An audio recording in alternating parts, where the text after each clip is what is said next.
রাধে রাধে। বৈশাখ মাস পড়ে গেছে আর আমরা তুলসী দেবীকে জলদান করব না, সেটা কখনো হয়? তো আপনাদের সকলকে স্বাগত জানাচ্ছি আমার এই কৃষ্ণা স্মৃতি চ্যানেলে।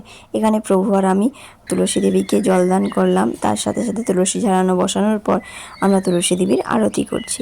এখানে আমার মা রয়েছে, মায়ের সাথে সাথে আমরা সকলে মিলেই, পরিবারের সকলে মিলেই আমরা তুলসী দেবীর যত্ন নিচ্ছি বৈশাখ মাসে।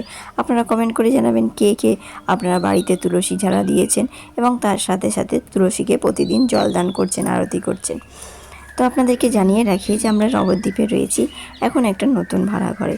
তো সেখানেতে আগে একটা ভাড়া ঘরে থাকা হতো, সেটা একটু প্রবলেমের জন্য সেটা ছেড়ে দেওয়া হয়েছে। তারপরে আমরা নতুন বাড়ি নিয়েছি, এখানে আমরা ভাড়া ঘরে সবাই একসঙ্গে থাকি। তো সেই ভাড়া ঘরটা কোনো একদিন আপনাদের গোপালসোনা কোথায় থাকে সেটা দেখিয়ে দেবো। তো আজকে চলুন, তুলসী দেবীর সেবা হয়ে যাওয়ার পরে আমি আর মা মিলে সবাই মিলে গঙ্গা ঘাটে গেছি। তো আপনারা সকলেই জানেন নবদ্বীপের এটা গঙ্গা, মা গঙ্গা নদীতে আমরা সকলে বছরের যে ভিডিওটা শেয়ার করছি আপনাদেরকে, এটা পয়লা বৈশাখের ভিডিও। তো সেই জন্য বছরের প্রথম দিন আমরা সকলে মিলে গঙ্গা স্নানে এসেছিলাম।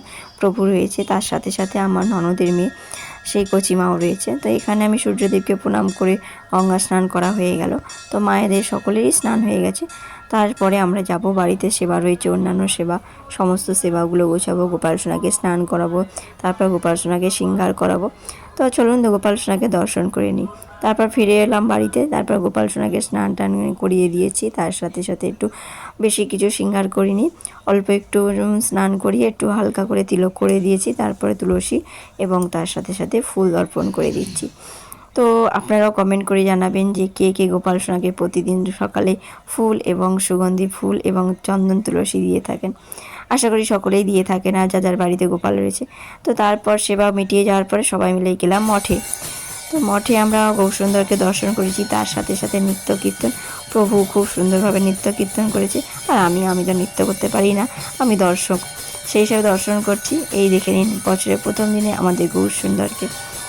তো আমার এই ছোট্ট ভিডিওটা কেমন লাগলো অবশ্যই কমেন্ট করে জানাবেন।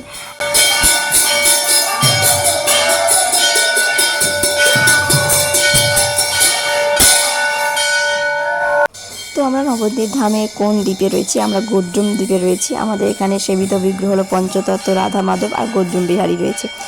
তো আপনারা দর্শন করবেন। আর যদি কারোর এখানে নবদ্বীপ ধামে আসতে চান তো অবশ্যই আমাদের কমেন্ট করে জানাবেন। এখানে এলে মঠ মন্দিরে থাকা এবং দর্শন করা খুবই সুবিধা হবে। তো অবশ্যই কমেন্ট করে জানাবেন কারা কারা আসতে চান। তো আসছি পরের ভিডিওতে। আপনারা সকলে ভালো থাকবেন, সুস্থ থাকবেন। রাধে রাধে, নিতাই গৌর প্রেমানন্দে হরি বল। जय जय पंचदत्त भगवान की जय, गौ सुंदर की राधे राधे।